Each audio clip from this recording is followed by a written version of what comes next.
एक बार की बात है। प्राचीन भारत में वीर और परोपकारी राजा विक्रमादित्य का राज्य था। उनकी न्यायप्रियता और साहस के चर्चे दूर दूर तक फैले हुए थे। एक दिन जब राजा विक्रमादित्य अपने राज्य का निरीक्षण कर रहे थे, तब उन्हें एक गहरे जंगल में एक अजीब सी आवाज सुनाई दी। आवाज का पीछा करते हुए वे एक निर्जन जगह पर पहुंचे, जहां एक विशाल बरगद का पेड़ था। पेड़ के नीचे एक धूनी जल रही थी और वहां एक साधु ध्यानमग्न बैठे थे। विक्रमादित्य ने देखा कि साधु के पास एक शव रखा हुआ है और उसके ऊपर एक भयावह बेताल मंडरा रहा है। तभी अचानक वह बेताल साधु से झगड़ने लगा और कहने लगा, यह शव मेरा है, मैं इसे खाकर अपनी भूख मिटाना चाहता हूं। साधु ने क्रोध में आकर कहा, यह शव मैंने अपनी तंत्र साधना के लिए प्राप्त किया है, इसे मैं किसी भी हालत में छोड़ने वाला नहीं हूं। दोनों में बहस बढ़ने लगी और अंततः दोनों ने विक्रमादित्य को न्याय करने के लिए बुलाया। विक्रमादित्य ने दोनों को शांत कराया और कहा, तुम दोनों को उचित न्याय मिलेगा, परंतु पहले तुम्हें मुझे कुछ मूल्यवान भेंट देनी होगी। साधु ने विक्रमादित्य को एक चमत्कारी खंजर दिया, जिससे किसी भी राक्षस या भूत को वश में किया जा सकता था। वहीं बेताल ने उन्हें एक अमृत की बूंद दी, जिससे वे किसी भी घातक जहर या चोट से खुद को बचा सकते थे। विक्रमादित्य ने एक गहरी सोच के बाद न्याय किया। उन्होंने बेताल से कहा, तुम इस शव का त्याग करो और मैं तुम्हें एक भूखे वन्य पशु का भोजन दूंगा, जिससे तुम्हारी भूख मिट जाएगी। और साधु को कहा, तुम इस शव को ले जाओ और अपनी साधना पूरी करो, परंतु ध्यान रहे, इसका उपयोग किसी बुरी आत्मा को ताकत देने के लिए न हो। इस निर्णय से बेताल और साधु दोनों संतुष्ट हुए और उन्होंने विक्रमादित्य का आभार व्यक्त किया। उस रात जब विक्रमादित्य वापस लौट रहे थे, तो जंगल में उन्हें एक घायल शिकारी मिला, जो जहर से तड़प रहा था। विक्रमादित्य ने तुरंत अमृत की बूंद उसे पिलाई, जिससे उसकी जान बच गई। शिकारी ने विक्रमादित्य का धन्यवाद किया और कहा, आप जैसे महान राजा ही सच्चे धर्म और न्याय के प्रतीक हैं। इस प्रकार विक्रमादित्य ने एक बार फिर अपने न्याय और परोपकार से सभी का दिल जीत लिया। आप लोगों को मेरा कहानी पसंद आ रही है ना? तो फिर क्यों चैनल को सब्सक्राइब नहीं कर रहे हो? अगर कोई दिक्कत हो तो आप कमेंट बॉक्स में बता सकते। एक समय की बात है, एक छोटे से गांव में एक खूबसूरत महिला रहती थी। उसका नाम था राधिका। वह गांव की सबसे प्यारी और सुंदर लड़की थी, लेकिन उसकी खूबसूरती के पीछे एक रहस्य छिपा था। गांव वाले उसे प्यार करते थे, लेकिन कुछ लोग उसकी सुंदरता से जलते थे। यह सब एक चुड़ैल का काम है। चुड़ैल, जो अपने खोए हुए प्यार के लिए तरस रही थी, अब गांव में आतंक फैला रही थी। वे कहते थे कि जो कोई भी उसके रास्ते में आता, वह उसे मार डालती। तुम्हें जंगल में नहीं जाना चाहिए। क्यों ना जाऊं? मैं तो जाऊंगा। मुझे जंगल में पता करना है आखिर है क्या चीज। तुम बार बार हमें टोक देती हो, जाने से मना करती हो। आखिर जंगल में है क्या, यही तो मुझे पता करना है। तीनों ने जंगल की ओर कदम बढ़ाए। जंगल में घुसते ही अजीब आवाजें सुनाई देने लगीं। अचानक एक काली छाया उनके सामने आई। वह कोई और नहीं बल्कि वही चुड़ैल थी।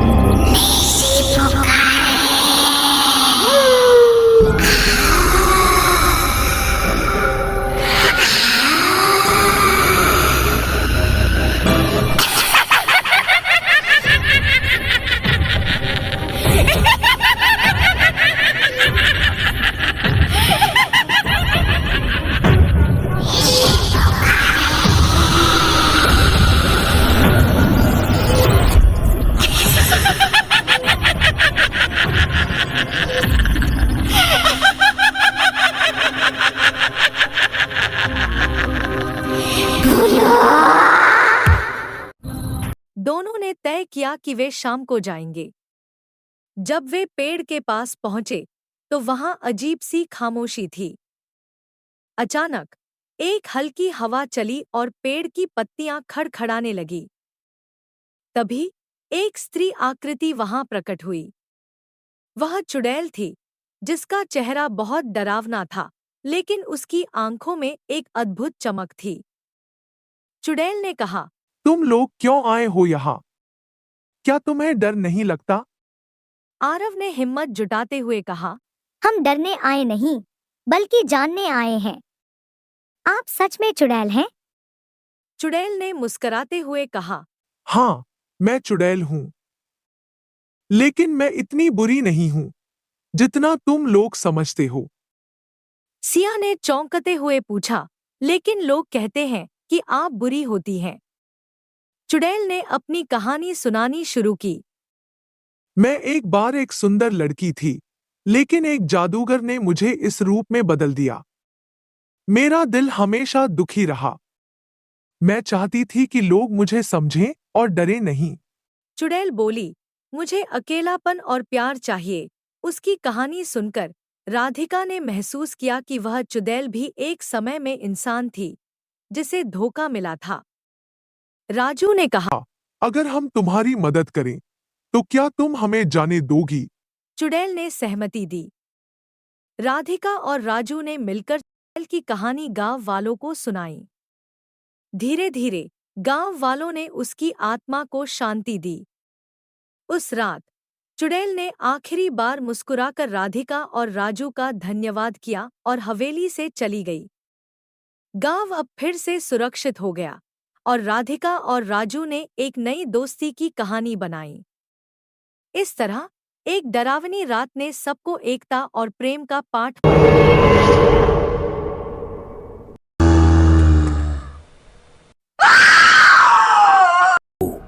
आज की अमावस्या की इस रात को मैं अंतिम बलि दूंगा।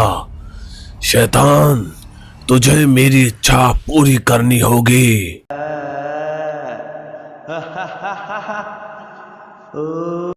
तभी वहां एक शैतान प्रकट होता है। बिल्ला शैतान, तू आ ही गया। शैतान की कसम, अब तहलका मचा दूंगा, तहलका। सेठ करमचंद अपनी हवेली में सो रहे थे। रात के अंधेरे में कमरे में बस हल्की सी रोशनी थी। तभी किसी चीज की आहट से सेठ की नींद खुल जाती है। कौन है? कौन है? अरे सलीम, तुम यहाँ कमरे में क्या कर रहे हो? इधर आओ। तुम यहाँ किस लिए आए हो, वो भी इतनी रात? सामने क्यों नहीं आते? तभी बिल्ला शैतान उनके सामने आ जाता है। चीखना मत, वरना कच्चा खा जाऊंगा।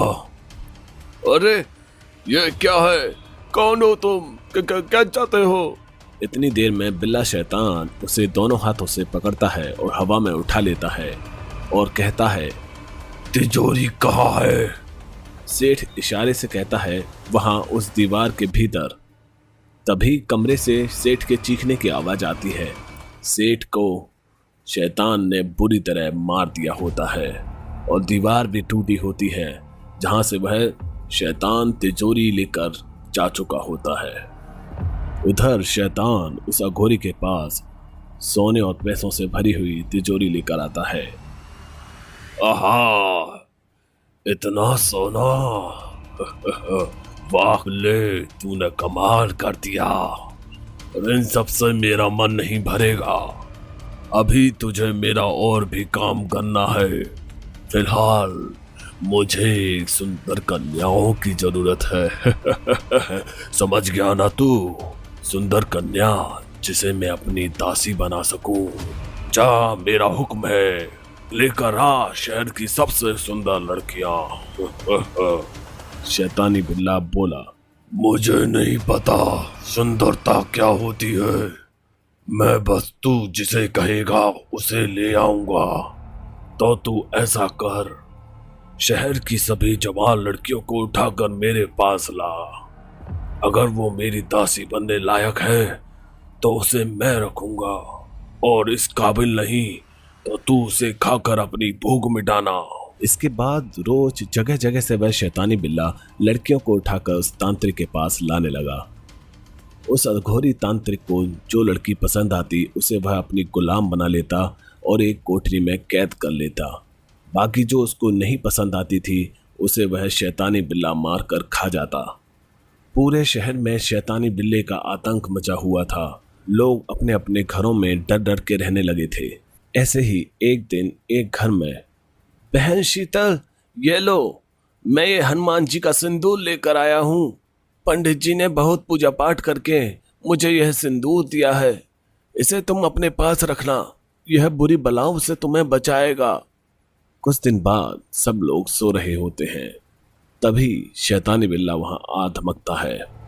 वह शीतल के पास आकर उसे जगाता है। ए लड़की, चल उठ, तुझे लेने आया हूं। बिल्ला उसे पकड़ने के लिए आगे आता है। तभी शीतल का भाई राहुल उसे बचाने के लिए शैतान के सामने खड़ा हो जाता है। रुक जा शैतानी बिल्ले, खबरदार, अगर तूने मेरी बहन को हाथ भी लगाया तो भाग जा यहाँ से। शैतानी बिल्ले को और भी ज्यादा गुस्सा आ जाता है। वह राहुल को हवा में उठा लेता है। अब इस हाथ से तेरा पेट फाड़कर तुझे यहीं मार दूंगा। शैतानी बिल्ला कुछ कर पाए उससे पहले शीतल घर के मंदिर से पंडित जी का दिया हुआ सिंदूर शैतानी बिल्ले के ऊपर छिड़कती है। जय बजरंग बली की। शैतानी बिल्ला जोर जोर से चिल्लाकर जमीन पर गिर पड़ता है। उसके बदन पर पड़ा सिंदूर आग की तरह जलने लगता है। राहुल उसके चंगुल से छूट जाता है। शीतल उस शैतान के पास जाती है। शैतानी बिल्ला गिड़गिड़ाते हुए उसे सब बता देता है। वह जलकर भस्म हो जाता है।